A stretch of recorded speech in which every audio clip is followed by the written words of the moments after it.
must speak the truth about terror. Let us never tolerate outrageous conspiracy theories, malicious lies that attempt to shift the blame away from the terrorists themselves. Take your own advice. What happens? I tell you what happens. Blam! I have a window that looks directly at the World Trade Center, and I saw... No delusion! Shit's getting way too complicated for me. Jerry, find your hair to be president. Welcome to the AnteDote. This is Greg McCarran. And this is Jeremy Rothkushel. All right, Jeremy, it is Saturday, December 28th, 2024, and we are getting ready to celebrate the new year here. And of course, the new year is going to bring in a new administration, the Trump 2.0 administration. And today, I think we want to take some time to, I guess this will be sort of a review show, but it'll be more, I think we're going to be dealing with a couple of things that are of consequence, I think, at the specific moment here. But we have a few things on our mind here as it relates to some current things going on, such as the MAGA war that has broken out, at least rhetorically, on social media regarding Elon Musk and the Silicon Valley crew around Trump, and some fighting that's taken place on a pretty significant level, at least in the social media realm, and then a few other topics such as Vladimir Putin's most recent comments on the Jews that are getting attention in certain circles, or of elements of the undermining of the Russian Orthodox Church, as he put it. And then we may bring in a couple of other recent topics as well. But Jeremy, how are you doing? And I also would be remiss if we did not mention that we have the removal, or the official Bashar Al Assad is no longer in power in Syria since the last time we recorded as well. And we've been keeping tabs on that amongst ourselves and talking about where some of the dynamics and factors involved there that we've seen potentially going on. So we always say we have a lot to talk about, but we're entering into 2024 is on its way out. We're entering into 2025. We're about to go through the inaugural process here in the States, and how about that? We're gonna go through some things. Well, I mean, we might. That certainly could have a double meaning. You're right, but anyways, we're going into 2025 here, and getting ready to bring in the dawn of a new administration here in America, and all that comes with that is all that we've talked so much about as a core focus of our program for so long here. But anyway, Jeremy, we just had we've just gone through the holiday season here in the States, and how are you doing? And we got some things to talk about. Yeah, well, let me mix it up a little bit in terms of, coming from my Jewish Mexican American background here. And I've been doing this a little bit of let's go for a Merry Hanukkah and a Happy Christmas to everybody. And it was interesting this year. They sort of coincide. And so I hope everybody is doing okay out there, and hopefully doing well. And in terms of what you're talking about, Greg, it does seem, I'm reminded a little bit of when I first came to Kansas, more than 10 years ago. There was this saying about the weather. It's if you don't like the weather, then wait 5 minutes, that kind of thing, to sort of talk about the dynamics, the changing dynamics of Kansas weather. And it was true. And so it's almost how some kind of remix of that phrase in terms of the deep politics and geopolitics of our moment, especially their intensity and rapidity, which only seems to be picking up steam. It's well, if you don't like the deep political or geopolitical moment, wait 5 minutes. In this case, maybe sometimes it could be, well, you'll like it even less in certain ways. But things are definitely moving and transforming, and a lot is happening and has happened, as you pointed out. And I think, first and foremost is this really, this big move in Syria, where some of the rebel forces, it looks like mainly backed by Turkey, in terms of the coordination, were able to actually make very fast moves, almost like a blitzkrieg kind of scenario. And Assad's forces seemed to almost stand down. And Assad, who appeared to be telling people that he was, well in place and wasn't going anywhere, very quickly fled to Russia. And this is, in many ways, this is the culmination of almost 25 years of geopolitical history, but a really intensification of the last 2 decades in terms of the escalation of the clean break wars. And I think in many ways, what has actually happened here in terms of the forces that and the backing of the forces that ultimately overthrew Assad, I think prove out the clean break paper in the ways that we were almost, in certain ways, standing almost alone over the last years in terms of pointing out how the difference between the approach to Syria, the destabilization, the sort of chaos rollback warfare approach to the Syrian quote unquote civil war, and how that was articulated as very different from the overthrow Iraq war of 2003. And of course, the real basic sort of almost disinfo related multipolar propagandist types of the sort of axis, quote unquote, axis of resistance types very quickly tried to jump the gun on this, saying that this Israel did this. Israel has wanted Assad gone for a long time. They haven't been able to get it done for a long time. And finally they were able to get it done. But more and more, it's coming out, no, this was actually seems to be much more led by we might even call it a NATO grouping. Turkey, a NATO member. We've tracked some of over the last years the very intense indications of what might have looked like flip-flopping of Erdogan and Turkey in relationship to the sort of playing a middleman operation, going back and forth between the sort of the Russian sphere, the multipolar axis, and the Western U.S. NATO axis in many ways. And it seems like Turkey has ended up in the NATO and American fold in many ways. And there was a lot of legitimate concerns about what would actually happen with the new powers in Syria, being that the leader comes from a background associated with like the sort of the Al Qaeda types who are involved in Syria, but it also looks like that he has evolved in many ways. So we're going to keep an eye on how this actually impacts the Syrian people, who should, of course, be the ones whose interests are focused on in terms of Syria rather than external and foreign geopolitical interests. And there did seem to be a lot of information warfare going on in the background of the statecraft involved in the overthrow of Assad. In terms of Turkey, it seemed to be trying to assuage the Russian sphere by saying you'll have a chance to have a seat at the table and at least make your case for why you should be able to maintain your military infrastructure in Syria and your geopolitical influence. And now it appears that the Turks are basically calling for there to be no foreign bases in Syria after the fact. And so in a certain way, you can imagine that there might have been some kind of trade-off in relationship with Russia in the background, where Russia is facing a way worse scenario than maybe they had hoped in terms of their invasion of Ukraine, and that their military and economic position is not as solid as a lot of their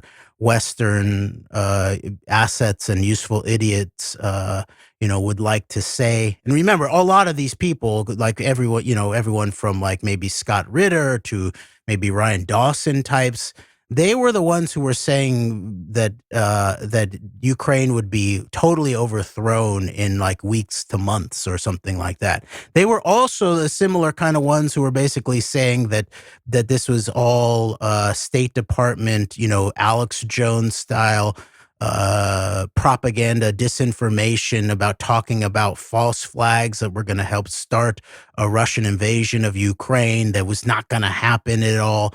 And then it happens, and it goes a lot worse than they thought it would, or they said it would. Remember when we went on Sputnik Radio, right, for their morning show, Fault Lines, there we confronted their Manila Chan, one of their co-hosts, about how there was obvious some kind of Russian style propaganda being run through them in terms of this mass denial of this upcoming invasion of Ukraine by Russia. And I believe Manila Chan responded to us by saying, well, I didn't know. I was telling the truth. And then she made fun of me for talking about the difference between black and white propaganda, gray propaganda, where sometimes propaganda uses truth, sometimes it uses full-on deception and manufactured facts, and all of that. So, but just getting back to this, and then I'll hand it back to you, Greg, that there could be that there was a sense by the Russians that they had to retreat a little bit in terms of their really serious geopolitical interests, which obviously are much more ensconced in their, next door neighbor, Ukraine, than necessarily in the Middle East and Syria. However, it's a very major loss, no matter whether there was some kind of background agreements or not, that this was, and we pointed this out, that this was, Russia was not some kind of good faith actor. We called them the quote unquote good cop of the Syria conflict, versus the sort of U.S. NATO quote unquote bad cop of the conflict. And what we were actually saying was that this is a dirty cop operation all the way down, but there's a dialectic running here. And Russia was mainly working on its own geopolitical interests and using Syria as a bulkhead to reemerge as a geopolitical player in the Middle East, especially in the wake of the disastrous American-led invasion of Iraq in 2003, which really not only killed hundreds of thousands, if not a million Iraqis, and ultimately destabilize Iraqi civilization and culture and politics for many, many years, but really did then also open a vacuum both on the ground, but also even in terms of, diplomacy and soft power, quote unquote, credibility of the United States in terms of what eventually almost everyone, and basically everyone who's honest and somewhat serious would say was the worst foreign policy disaster, at least of the 21st century, by the United States. But meanwhile, there was also this question of opening up a vacuum for Iranian influence, right, which very much happened, and the growing Russian-Iranian relationship and all of that. But finishing up on Syria became Russia's really crucial foothold in the Middle East, and actually ended up being a crucial military logistics center for the escalation of their moves into Africa. And it's primarily, at least at one point, done via the Wagner front group, sort of pseudo private military contractor, really a sort of a state-sponsored military cutout of some sort. And remember, with Prigozhin now allegedly, gone from the earth, that it was Prigozhin who was the key cutout during the 2014 to 2016 Project Lakta operation that was, the U.S. intelligence says was signed off by the highest levels of the Kremlin, Putin's desk, to attack the 2016 American election, not only on behalf of Donald Trump, but also in order to clean break culture warfare style, destabilize the American political system, and really the American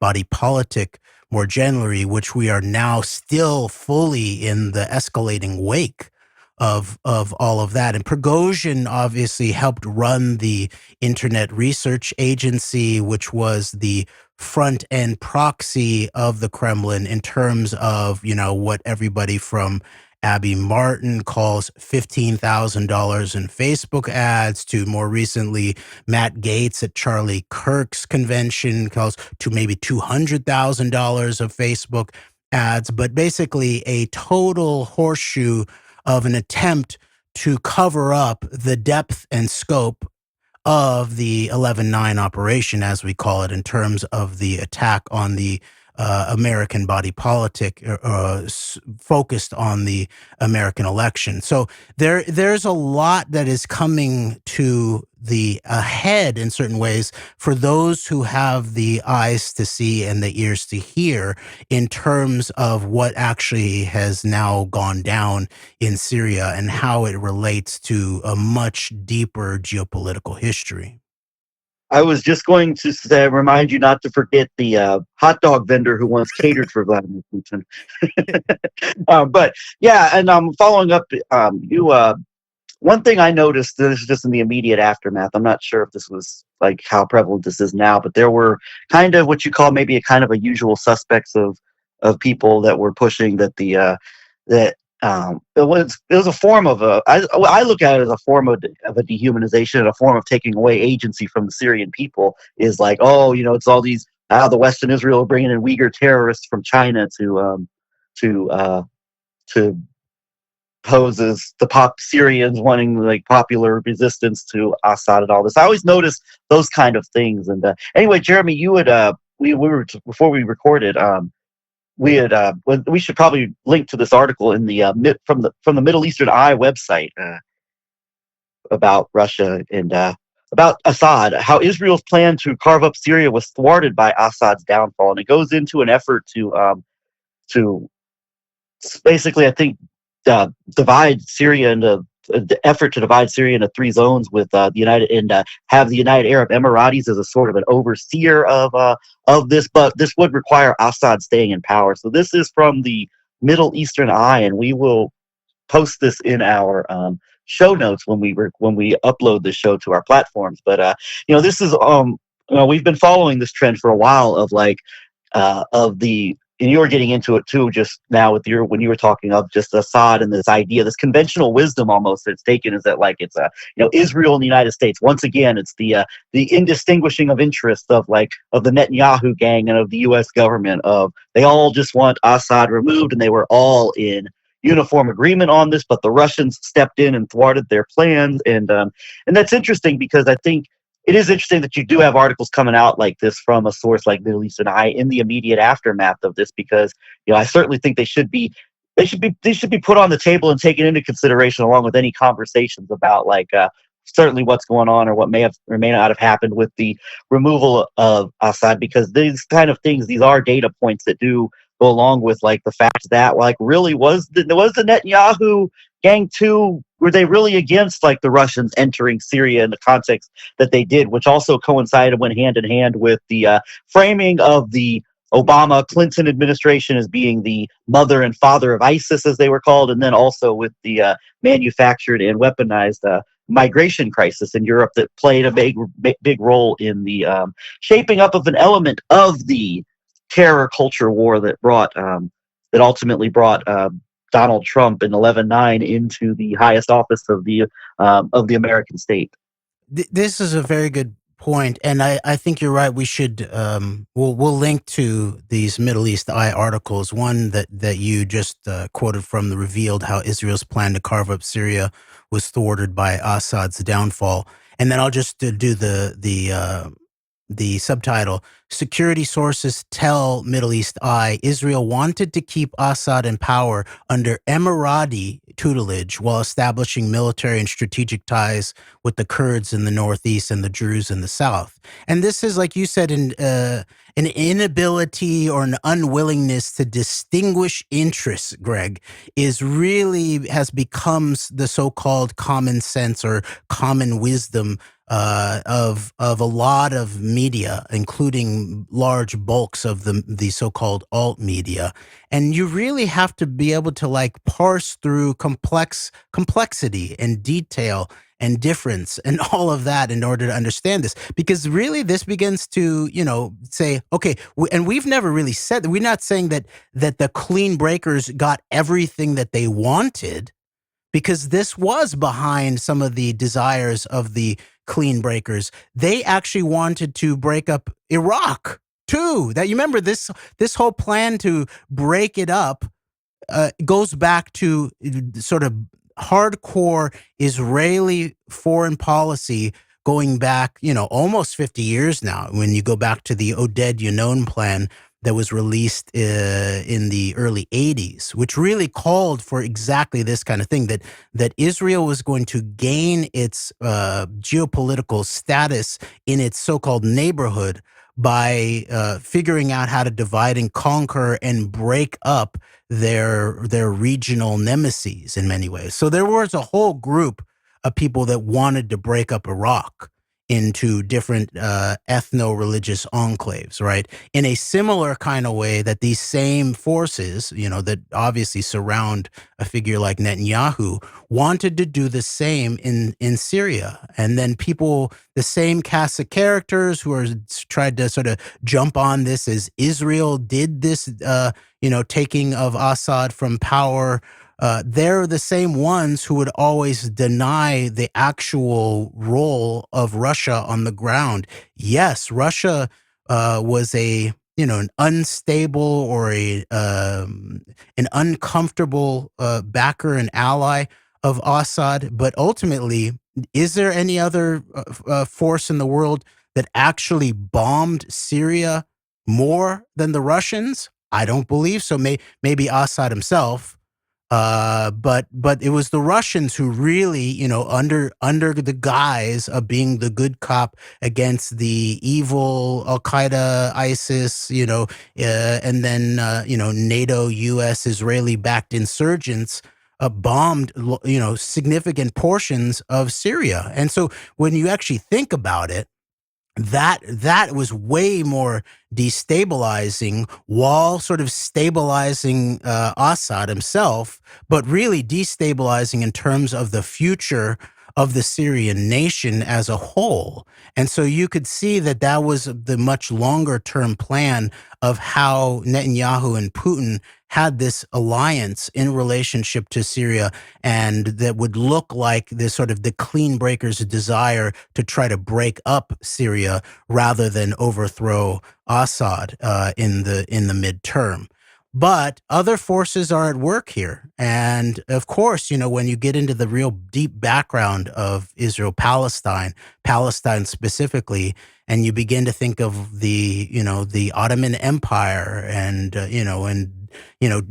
Turkey, right, as a sort of key historical player in that region, and also as a corridor in many ways from the east and into Europe, and obviously questions of pipelines and all of that continue on a much deeper historical and cultural influence, of Turkey in as a bridge in many ways between East and West, and between North and South, and as this key player in the Middle East. A lot of that is now coming to the surface in many ways. So you can see that why Israel did not do this, and why Russia did not do this. And, Assad going to Russia. Now, there was right after it happened, there was, I think, a very likely a sort of a information warfare thing where there was a decoy plane that was said to be Assad's plane that had then apparently been shot down. And there was a lot of people running with this information. Everyone, I think, like Clint Russell, his name, the Liberty Lockdown guy, sort of core of the Mises Caucus media sphere. He, I think, published something that got hundreds of thousands or millions of views in terms of saying, I think Assad was shot down and all of that. Meanwhile, it looks like it was well prepped, and Assad was able to flee safely and taken care of by Russia. And so you remember this whole thing of like that was said about Putin in terms of aspects of the Wesley Clark exposed neocon clean break wars after 9/11 about the 7 countries in 5 years, and that Putin would talk about to his inner circle about his fear of the Gaddafi treatment, right? In terms of not just that he was dead, but also that it was public humiliation, right, in the death itself, and an understandable, take. And so, my sense of it was that there was Russia had to preserve a certain amount of geopolitical credibility in terms of what they had made as their asset, Assad, and they had to protect him. They could not allow him to suffer anything approaching the Gaddafi treatment, especially in a way that could be televised and publicized and all of that. So they were able to successfully retreat to some extent. I think they were really pushed out in many ways, but they were able to, assuage what was likely Putin's worst fears, not only in terms of himself, but mainly in terms of the perception of Russian credibility and Russian power, especially in the region. And then the other article from the Middle East Eye that we'll link to is from December 15th of 2024, titled "Israel Did Not Want Assad Removed from Power. U.S. Officials Tell Turkey." And I'm just going to read this. This is a very short article, but to me, it seems it has a certain amount of credibility to me. Quote, U.S. officials informed Turkey earlier this year that Israel did not want Syrian President Bashar Al Assad removed from power, even after the rebel offensive that seized cities such as Aleppo and Hama. Turkish Foreign Minister Hakan Fidan revealed in an interview on Sunday. Quote, Israel has never wanted Bashar to leave, unquote, Fidan told Al Hadath TV. Quote, Israel was displeased with the space Bashar had granted to the Iranians. Even after the rebel operation began, the Americans conveyed to us that Israel does not want Bashar to go, unquote. Fidan further disclosed that during a 2016 visit to Turkey, then U.S. Vice President Joe Biden had informed Ankara that Washington opposed toppling Assad. Quote, he told us that the U.S. doesn't want Bashar to go, Fidan said. We understood that this wasn't truly his own stance, but rather Israel's position, unquote. Okay. Very, very interesting, and that this is happening now in the sort of the last days of the Biden years. That is sort of almost in a certain way, it sort of has a flip side to what was going on when Biden is quoted as vice president under the Obama years, where there was a sort of Obama ended this with a whimper rather than a bang, whereas Biden appears to be ending with a bang rather than a whimper here in terms of his approach to this Turkish-backed push against Assad. That also appears to be a push against, to some extent, against Netanyahu and Putin. So there's a lot going on there, I think. So we'll link to both of these articles. Yes, and we'll continue to keep an eye on this as best we can through our perspective on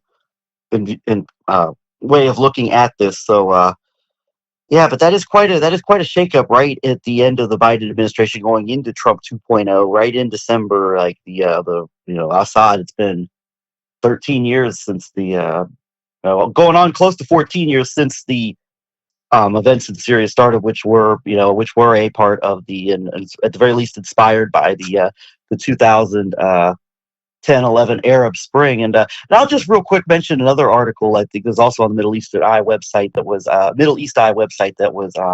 it was about Sisi in Egypt potentially feeling uncomfortable with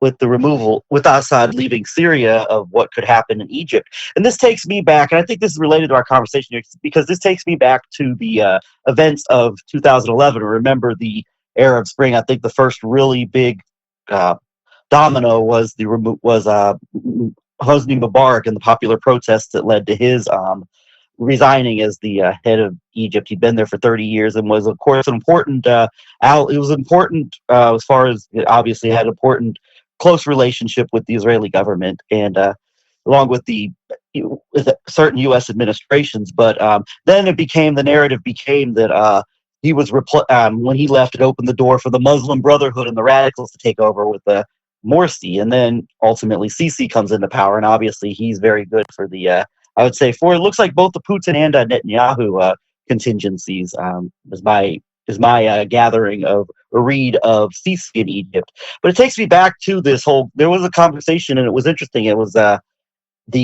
paleo neocons, as we call them, and these other hawks that ultimately ended up getting behind Trump were very much had differing perspectives on the Mubarak removal. Whereas one side said it was there was like, this is good, like this is the popular voice of the people, and this is democracy in action. And then versus the Mubarak is a stable dictator at the very least, and and ultimately this is going to let the radicals take over here. So I thought of this parallel when I saw that the potential that Sisi could feel uncomfortable with Assad being out of power for a couple of reasons. One was this dynamic with the Arab Spring and the narratives around what the downfall of Mubarak meant, and then also is this whole thing is there a potential that Sisi feels uncomfortable? Would this also be another indicator that this is not like signed off by like the Netanyahu Russian element? So that's where I went with seeing that about Sisi as it relates, this report about El Sisi as it relates to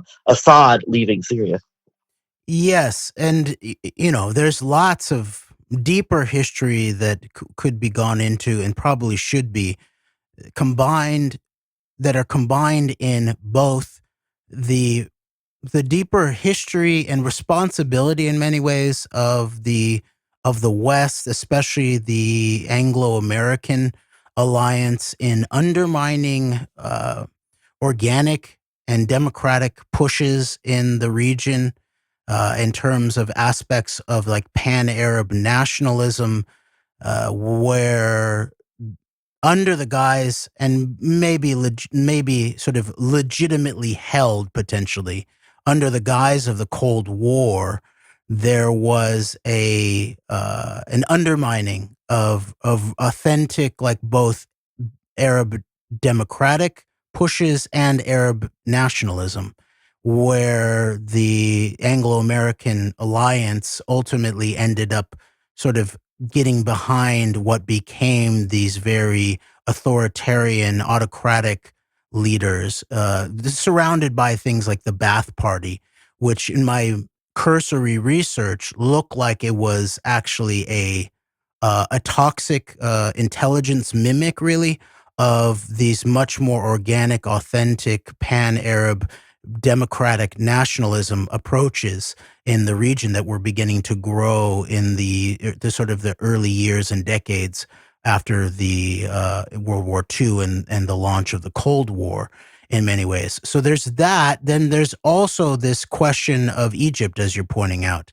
And it's pretty clear. It became pretty clear that the Sisi coming to power in Egypt was a major move, very likely servicing primarily the Israelis, but also, as you pointed out, this very multipolar interest there, which seems to resonate in many ways, going back to what we've talked about of the Eisenhower years and Operation Alpha, Project Alpha, behind the scenes covert CIA diplomacy that Eisenhower was attempting to broker between the Israelis and especially the second prime minister of Israel, Moshe Sharett, and the Egyptians. And this all then, of course, broke down, or was broken down in many ways, based upon the Operation Susanna and what became known as the Lavon Affair. that ultimately was attempted Israeli false flag terrorism by these very, not only terroristic, but also very anti-Western forces in places of power in Israel that were actually ultimately undermining the actual government in Israel at that point. And a lot of it was being led by David Ben-Gurion, the first prime minister of Israel, while he was out of the government. Like, all the sort of MAGA people talking about Obama's the shadow president and all of that. And a lot that is, just basically, MAGA propaganda and largely disinformation. But really, the one who was running a shadow government, it was David Ben-Gurion. And we've gone over and over this kind of, tread of history, is that it's Ben-Gurion does his biggest geopolitical, wet works and dirty works and sort of black operations when he's out of the government, but still involved behind the scenes, everywhere from the Operation Susanna and to all the way to the Kennedy assassination. Really, is what it looks like, I think. And the other thing that's not talked about that often in terms of the Lavon affair is not only was this the Israelis in a covert operation using Jewish assets in Egypt to target British and American civilian, civilian government kinds of installations, including libraries and movie theaters and all of that. But it was then interrupted and caught by the Egyptians. And then what happened is that it ultimately was the spark that basically ended the covert relationship of the Egyptians with the Americans. And then the Egyptians turned to the Soviet sphere in a big, big way and began to source most all of their military backing from the Soviet sphere. which allowed for basically it's almost sort of managing of the sides that were in the wars against Israel, and particularly in '67 and '73, with very very heavy Soviet influence, if not to some extent or another, outright managing of those efforts. Yes, and the early on after El Sisi came to power, it was being reported that I believe this is true, that it was well sourced that El Sisi was very close. Actually, had a family member, maybe that there was actually some a Jewish familial background, maybe married into, but a not so distant relative who was actually in the Israeli Knesset. And in many ways, that's what we have seen in terms of the Israelis have been very pleased with the Sisi in Egypt. And remember, there's always this piece that's often forgotten about in terms of the 11/9 operation itself. Now, one part obviously is, like, even I would say reference in that Middle East Eye article, that the Israelis really sought to put the Emiratis, the UAE, into the position that ultimately sort of the Turks are now in the position of. The UAE not in the NATO alliance, the UAE a key partner in the 11/9 attacks, especially like, Israel, Saudi Arabia, UAE, you remember the Red Sea conspiracy, as Seth Abramson drew out in Proof of Conspiracy, his second book on the 11/9 operation. And that was also one of the deepest back channels to Russia ran through the UAE, right? So this then, I would say, proves, if this story is true in terms of the Israelis seeking the Emiratis to be the control point in terms of Syria moving forward, that would then prove out what you're talking about, Greg, in terms of the question of the relationship to the multipolar world and Russia, because it's pretty well known now that it was the UAE and the Emiratis who provided the sort of most stable and serious back channel to Moscow, right? You even have the questions of like Eric Prince, right? And that whole question in terms of his meeting with Kirill and the Russian Sovereign Wealth Fund. A lot of that was managed via Eric Prince's relationship with the Emiratis. Eric Prince, I believe, is either a citizen of the UAE, resides there, right? So there's all of that. There's also Mohammed Dalan, who we've talked about, who was being floated as a potential new leader of the so-called Palestinian leadership. Very likely has been called by many Palestinians a very likely Israeli agent of some sort. Dalan also apparently speaks Russian.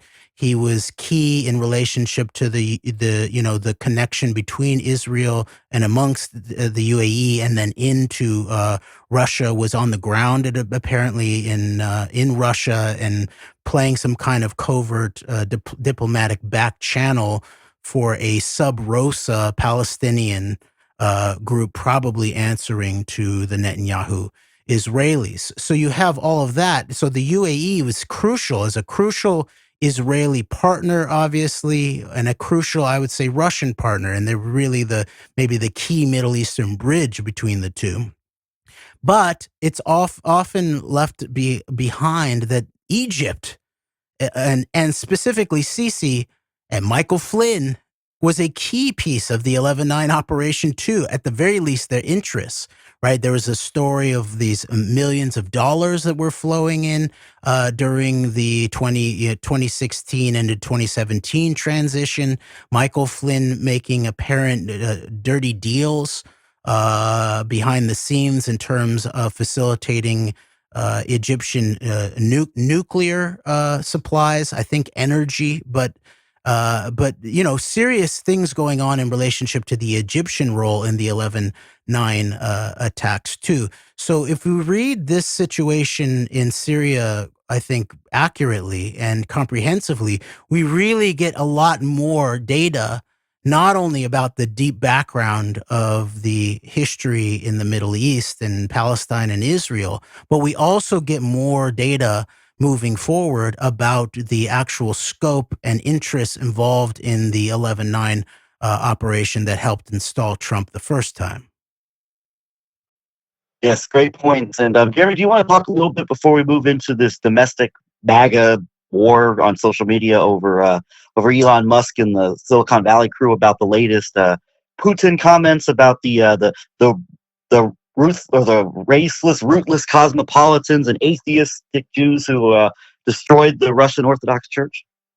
Yes, and I just wanted to point out that we're talking about Nasser's Egypt in terms of when it was the second prime minister of Israel, Sharet, and Nasser, who could not tell their own populations that they were talking behind the scenes, being coordinated via Eisenhower's CIA and the Project Alpha, and that, I believe, marked the sort of the end of a potential alternative approach to the Cold War in many ways in terms of the Middle East, and then the obvious what then grew and was grown into a tangled vine of the U.S.-Israel quote-unquote special relationship that is always punctuated and emphasized and catalyzed via assassinations and terrorism, including in the United States. From the Kennedy assassinations to 9/11, you see, core Israeli fingerprints in terms of all of that are not just meeting Israeli interests in the region, like the nuclear question of the Kennedy assassination and Ben-Gurion seeing it as an existential question, but on into September 11th and the kinetic launch of the war on terror, Netanyahu's Jerusalem Conference 1979 outlined and defined and then published into books during the 80s. But the sort of going live or going public kind of dimension of the terror wars, the so-called war on terror, that I believe in many ways we saw the culmination of, and in many ways the end point or the chaotic attractor toward the end of the kinetic history of the terror wars in relationship to October 7th, and then the apparently still ongoing genocide in Gaza and this Palestinian Holocaust that Netanyahu's regime has and is perpetrating. So now then there's this other aspect of like the ongoing investigation and analysis of the 11/9 operation, which of course also we didn't mention this, but of course was Netanyahu was at the epicenter of that too. And we identified this very early on. By the time that we were into 2017, we at the AnteDote were already very openly and credibly identifying Netanyahu as a key player in the installation of Donald Trump. And we use a bunch of open source methods, including, having, found people who published the handwritten donors list that Netanyahu came up with, where we identified that it looked like Donald Trump maybe was the only non-Jewish high wealth individual who Netanyahu wrote as a potential donor to his political fortune and campaign on the list, and then many other things, including like where I called into Alex Jones's radio show during the transition at the end of 2016, identifying that Michael Flynn as this crucial Trump character as part of the 11/9 operation was obviously part of this much harder core neocon cell surrounding people like Michael Ledeen, and then articulated the question of the Golan Heights and Genie Energy and all the people who were on the board there, which obviously then, some of that played out intensely under Trump in terms of Trump having an area named after him in the Golan Heights, and all of that. And then I also identified that there was all these really core 9/11 players when it came down to ground zero, lower Manhattan, in terms of 9/11 and the real estate questions who were surrounding Trump and the Trump campaign that needed to be looked at. But by the time that 2017 started rolling around, we were already well identifying Netanyahu at the core of the 11/9 operation. We were also beginning to identify this Russian aspect, that this was not just some kind of CIA black propaganda, Clinton-derived confabulation. No, there was something very real going on here. We started tracking the networks of some of these billionaire oligarchs and people who we began to track during 2017, who had a background and financial ties into the core of the Russian mafia state, and all of that. But there was always this question of, and we're still dealing with this now, like I talked about earlier, like everyone from a sort of a card-carrying, very serious and legitimate leftist journalist like Abby Martin, to this more recent, alleged anti-establishment MAGA right Matt Gaetz, who was sort of ousted from the attempt to try to install him as the attorney general, identify or basically try to undermine any sense of coherence and legitimate fact-based understanding of the 11/9 operation, what's known popularly as quote unquote Russiagate, or more legitimately as Trump Russia, but more legitimately I would say as the 11/9 operation, as we have been also sort of alone in identifying it as such, and linking it to not only 9/11 in structure, but also in terms of actual political networks. We did a series of episodes from 9/11 to 11/9, where we went through both of these aspects, the structural framework, how these were both deep operations, but also some of the same exact players, right? And not limited to people like Rudy Giuliani and Bernard Kerik, who were ultra MAGA, Trumpists. But there's now an attempt to really try to sweep Trump Russia under the rug. And basically almost everyone is allowing it to happen. Like almost all the actual big progressive channels and leftist critics, they'll continue to like point out things like the Tenet media scandal recently, and where that implicates people like Dave Rubin and Benny Johnson and Tim Pool as Russian asset. What, Greg? Oh, I was just saying Tim Pool, sorry. Yes. And so, but there was a lot of actual investigation into how high a level in the Kremlin the actual Russian part of the 11/9 operation really went. And it goes to Putin's desk. All right. But meanwhile, if you go back in time, you'll see a very similar kind of thing as you mentioned, of like where Putin seems to be sort of like Jew baiting, or sort of like doing a very, a sort of KGB, as certain people have pointed out, of this, this sort of a crude Jew baiting type of anti-Semitic dog whistling of some sort that really sort of like lights up the Zionists to some extent, but also in a negative way. But it also then lights up in a sort of positive, proactive way the JPers and the anti-Zionist axis of resistance people, basically pointing to Putin, who's really just all he's really doing. He's just basically talking about his interests in Ukraine, and he's trying to work on this established narrative of Zelensky, the rootless cosmopolitan, very likely sort of crypto global homo, penis piano playing, woke sort of leftist Jew, being the one who's attacking these family-based traditional Russian Orthodox Christians, right? And of course, the real background there has to do with the long-term KGB ownership, in many ways, over the assets of the Russian Orthodox Church, right? And so that's what Putin's actually doing to some extent.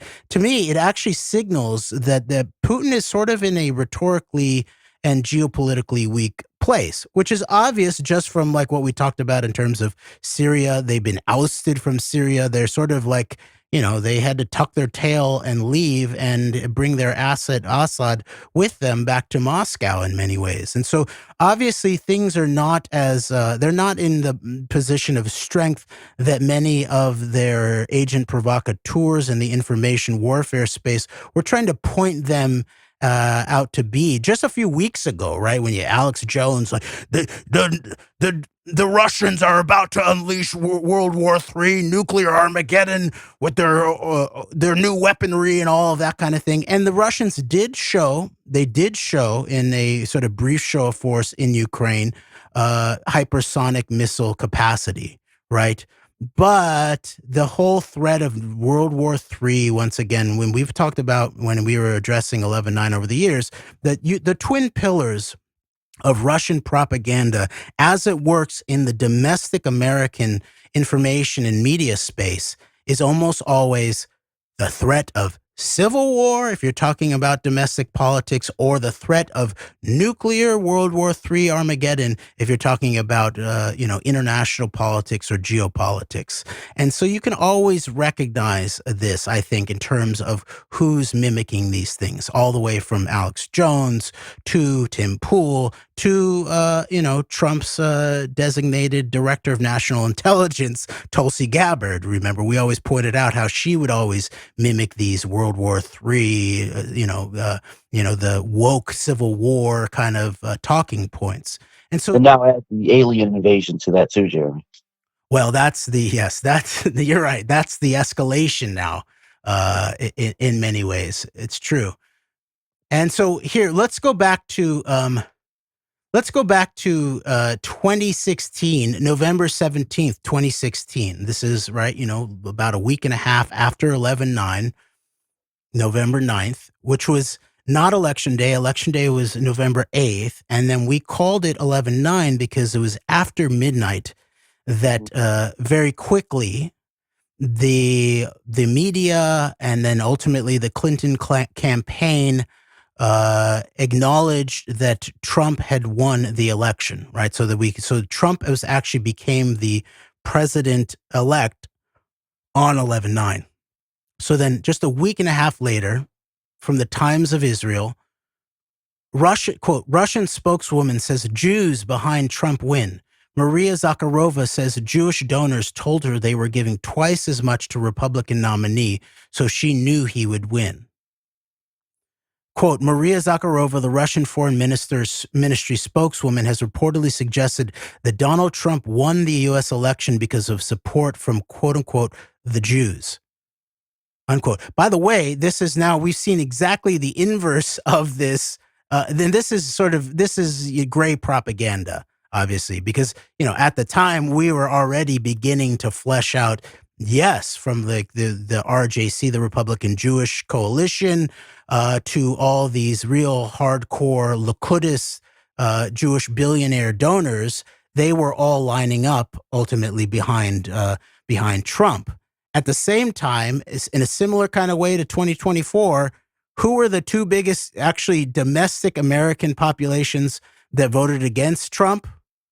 It was Jews, Jewish Americans, and Black Americans. Same thing that happened this time. And this time around, you have all of this sort of like, a lot of the Groyper types to all the way to the JP types. Many of the JP so-called leaders were also MAGA bots and January 6th kind of people. And almost all of them are sort of Putin bots to some extent too. They were the ones saying, they were taking the actual facts that the, vast majority of Jewish Americans voted against Trump as saying, the Jews are now trying to undermine Trump in this way. And so they always flip back and forth, obviously, between sort of like Jewish power and then the actual sort of voting Jewish public in many ways. This same kind of thing happened in relationship to the Iraq War, I'll point out again.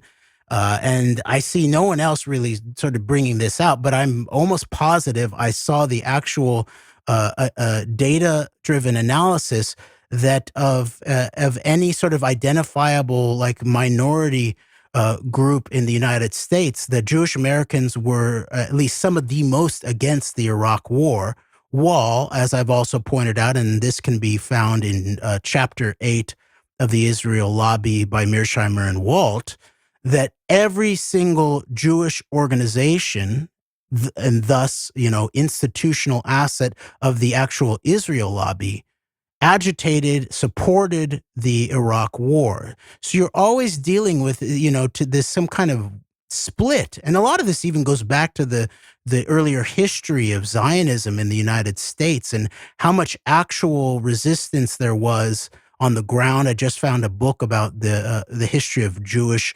community in Kansas City, where there was a lot of grassroots resistance to Zionism, whereas basically what then eventually emerges as all of these Jewish power institutions claiming to be the, institutions of the Jewish community, I always add a trademark to that and a single quote around it, were supporting Zionism and continue to sort of push Zionism all the way into the 21st century. So the Russian propaganda mill takes advantage of this all the time, right? And you can see these kinds of weaponized dialectics and these horseshoes around sort of the philo-Semitism, anti-Semitism, always being played in many ways by especially this Russian sphere of influence. And so this is what you see, almost a precursor of what we're hearing from Putin in late 2024. We were hearing from the spokeswoman of the Russian Foreign Ministry, Maria Zakharova, in late 2016 in the immediate wake of those elections. So I'll just continue on a little bit more in this article, Greg, if that's okay. No, it's perfectly fine. And yeah, you'll see this is, we'll get into this in a bit, it's a rehashing of like even the Stalin era tropes and narratives. And let's be a reminder that Stalin was the first world leader to recognize Israel. But anyway, we'll talk about, but anyway, yeah.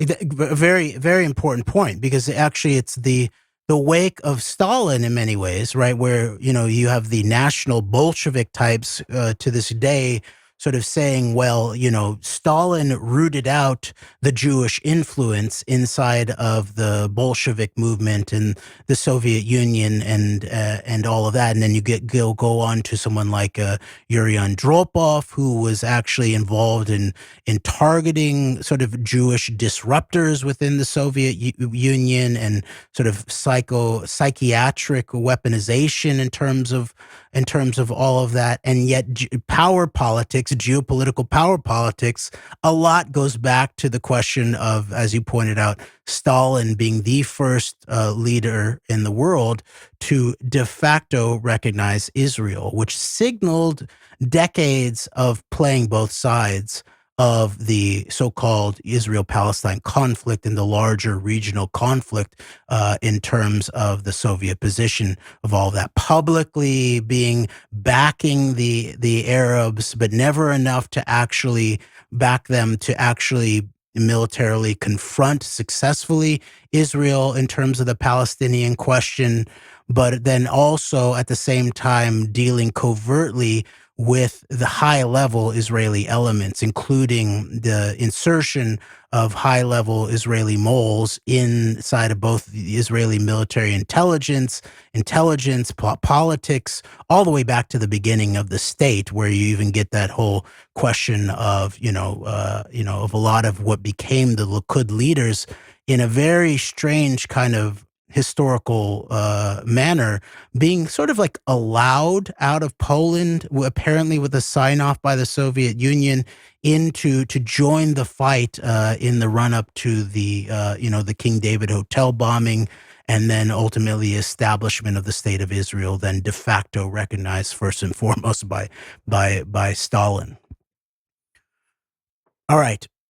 Back to this article, Times of Israel, Russian spokeswoman says Jews behind Trump win. Quote, Zakharova made the comments over the weekend on a nationally televised talk show saying that it was Jewish money that tipped the election for Trump, Radio Free Europe reported. Quote, if you want to know what will happen in America, who do you have to talk to? You have to talk to the Jews, naturally. But of course, Zakharova said while on Sunday evening, a show hosted by pro-Kremlin television personality Vladimir Solovyov, the report said.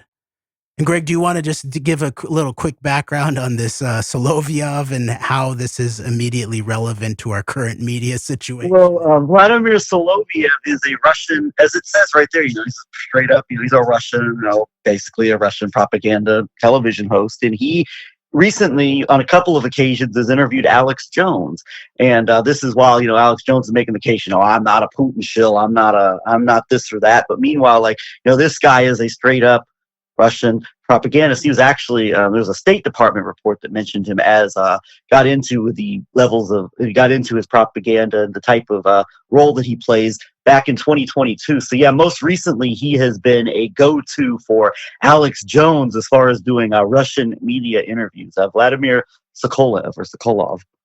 Soloviev, yes. Vladimir Soloviev, and also him and Alex Jones participated in a mutual admiration society conversation about Rush Limbaugh and how much Soloviev was inspired by Limbaugh. So, and sort of interesting, like thinking about that train from we've sort of brought this up a little bit recently of like Rush Limbaugh, and when Limbaugh passed away, we did a whole deeper analysis of the really anti-American, and specifically anti-Midwestern political mind, the role of people like of Rush Limbaugh and Rupert Murdoch and Fox News more generally, in terms of really like destabilizing and attacking the American Midwestern political mind that before that was a little bit more grounded in many ways. That was more tuned into like what I see in Kansas, like prairie populism in a certain way,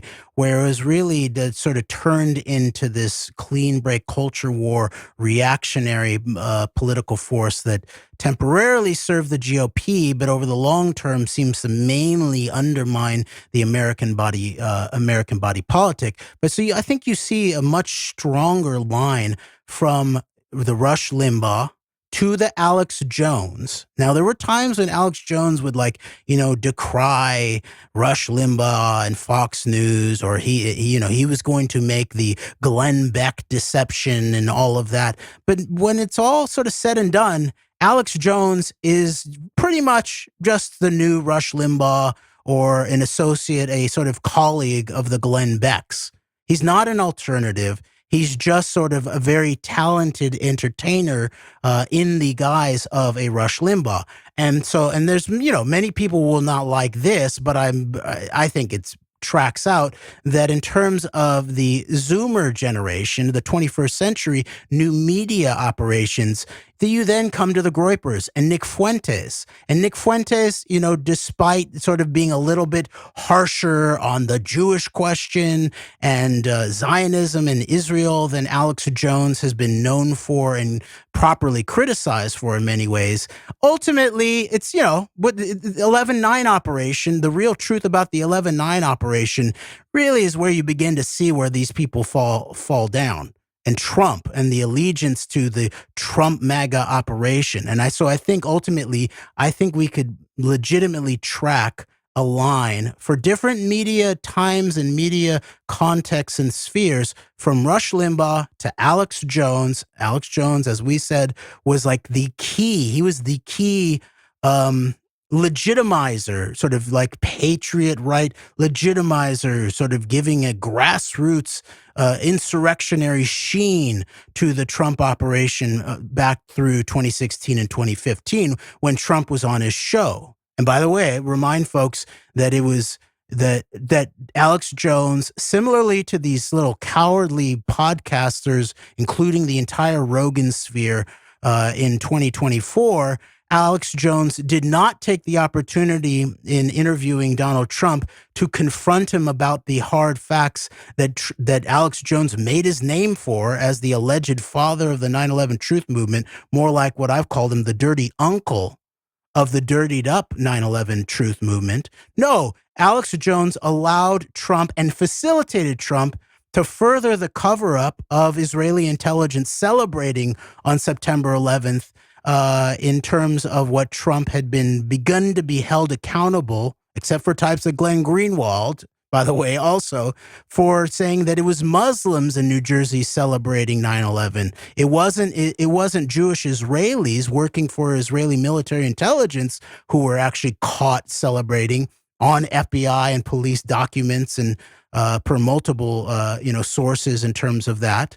No, it was Muslims. And so Alex Jones facilitated Trump to cover all of that up and to sort of dog whistle to the Islamophobic right in many ways, and these sort of real sort of hyper neocon types who really wanted to make the war on terror a clash of civilizations and a crusade between Judeo-Christian West and the sort of Muslim hordes of the Middle East and the southern Southeast and all of that kind of thing, And Alex Jones actually facilitated it even further, saying that it was actually also Palestinians who were celebrating on 9/11. That's right. And, there was a bit of an agreement there. I think even at the time, like there was an Alex Jones, Glenn Greenwald bit of a horseshoe of like it's anti-Semitic to say that there were Israelis celebrating. Meanwhile, Alex Jones is pushing the Muslims celebrating things. If I recall correctly, Jeremy, I think I'm going to have to. Wrap up here very shortly, and we'll have to get back into a conversation about the MAGA war over Musk in Silicon Valley. But I did want to make the final point, though, about the Putin, that a lot of this is a rehashing of things that we've been identifying for years with it's been out there for a long time. I mean, going back to Stalinist era, but then also even just the fact that Putin's not dealing with its ideas like Putin somehow dealing with the Zionists who are actually very nationalistic. No, he's dealing with the internationalist, liberal Jews that are not in line with seen as being in line with their own roots, which that of course is like Zionism and the Jewish state and all of this. So there's a kinship here actually between what Putin's describing as these rootless internationalists that are also the enemies in a lot of ways of like these very, very, very overtly Zionist in terms of the borderline religious levels of Zionism, and certainly expansionist Zionism. It's not. It's actually basically Putin saying that like this is the these are the kind of Jews you should identify as, and not these ones that are destroying Ukraine and same ones who destroyed the Orthodox Church with their internationalism and absolutely zero understanding of roots or of belonging to something. Exactly, and we'll explore a little bit more about this aspect when we return to these matters, and then including the much more domestic politics that you described in terms of the big flare up over the H-1B visas and the Indians, the Indian Silicon Valley Jews versus the actual white MAGA nationalists and that kind of thing that's beginning to take place now. And then the final thing that I just want to point out is that in terms of Alex Jones and this chief propagandist that was being referenced by the foreign ministry's chief spokeswoman, that Vladimir Soloviev, when Alex Jones did his interview with him, as you were referring to, in 2023, there's a Newsweek article talking about how Alex Jones compares U.S. to 9/11 hijackers on Russian TV. And so for folks who want to read up more on what we've been talking about, we'll include some links in the show post. But I'll also just point out that Alex Jones is almost always running some kind of interference about these really deep events. So he's also running, when he compares the U.S. to 9/11 hijackers, he's not only facilitating Russian propaganda interests, he's also running cover for the Israelis and their core military intelligence established fixed point in terms of not only the 9/11 operation itself, but also more generally the Likud and Netanyahu-driven war on terror rubric framework for what we've seen to be a massive death and destroyer in the world and a destabilization across many, many countries, including in terms of the very toxic American political consequences, I would say, of the entire post 9/11 era. Yes, yes, indeed. And on that note, we will come back to this and talk about some of these other matters and other things that are coming on our radar as 2025 approaches. But for now, Jeremy, thank you very much for going through these topics with me. All right. Thank you very much too, Greg. And thank you, everybody out there. We appreciate you. Until next time, AnteDote, we are out.